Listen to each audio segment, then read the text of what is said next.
एक बार एक गांव में एक साधु रहता था जो भगवान पर बहुत विश्वास करता था। एक बार वह साधु पेड़ के नीचे बैठा भगवान को याद कर रहा था तो अचानक वहां बाढ़ आ गई। चारों तरफ पानी ही पानी हो गया। सब लोग अपनी आप को बचने के लिए ऊपर पहाड़ की तरफ भागने लगे। तभी एक आदमी ने देखा कि इस हालत में भी साधु जी भगवान की तपस्या कर रहे हैं। उसने सोचा कि अपने आप को बचने के लिए कहीं जा क्यों नहीं रहे हैं।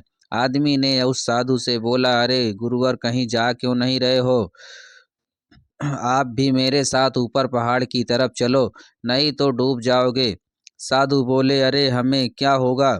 मैं भगवान की इतनी तपस्या करता हूँ, मुझे कुछ नहीं हो सकता। मुझे भगवान ने अपने आप बचाएगा। धीरे धीरे पानी साधु के कमर तक आ गया।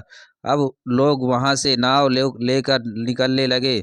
उन्हें में से एक ने साधु से कहा, अरे महाराज, यह पानी आप के कमर तक आ गया है, आप हमारे साथ चलो, नहीं तो डूब जाओगे। साधु ने कहा, नहीं नहीं, भगवान मुझे अपने आप बचाएंगे। और वह नाव वाला भी वहां से निकल गया।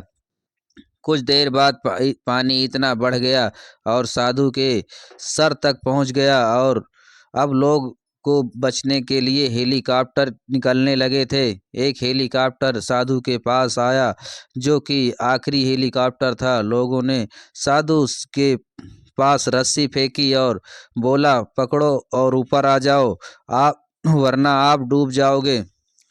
ये आखिरी हेलीकॉप्टर है और आपके पास में दूसरा कोई रास्ता नहीं है बचने के लिए। साधु ने कहा, ये रस्सी वापस ऊपर खींच लो और आप चले जाओ। मुझे भगवान के ऊपर पूरा भरोसा है, वह मुझे बचा लेंगे।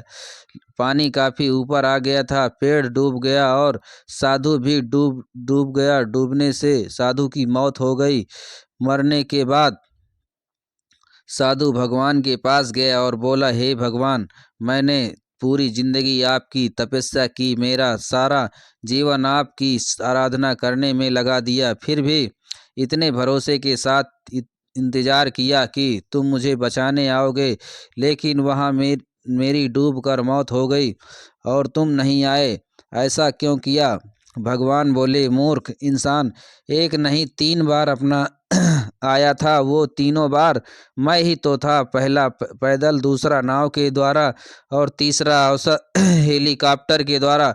लेकिन तुमने मेरा एक भी अवसर पहचान नहीं पाया। पता नहीं किसका इंतजार कर रहा था। दोस्तों, ठीक उसी तरह से जिंदगी में हमें ऊपर वाला बहुत से मौके देता रहता है, लेकिन हम सब उस मौक़ों को ठुकरा देते हैं। पता नहीं किस चीज़ का इंतज़ार कर रहे होते हैं कि वो होगा तभी मैं करूँगा, और इस बात पर अड़े रहते हैं। एक वक्त के बाद वो मौका हाथ से निकल जाता है और हम कुछ नहीं कर पाते हैं। तो किसी भी अच्छे समय का इंतज़ार मत करो। जो भी करना है आज ही और अभी ही शुरू कर दो। दोस्तों, ये कहानी आपको कैसी लगी? कहानी अच्छी लगी हो तो वीडियो को लाइक और चैनल को सब्सक्राइब ज़रूर करें। धन्यवाद।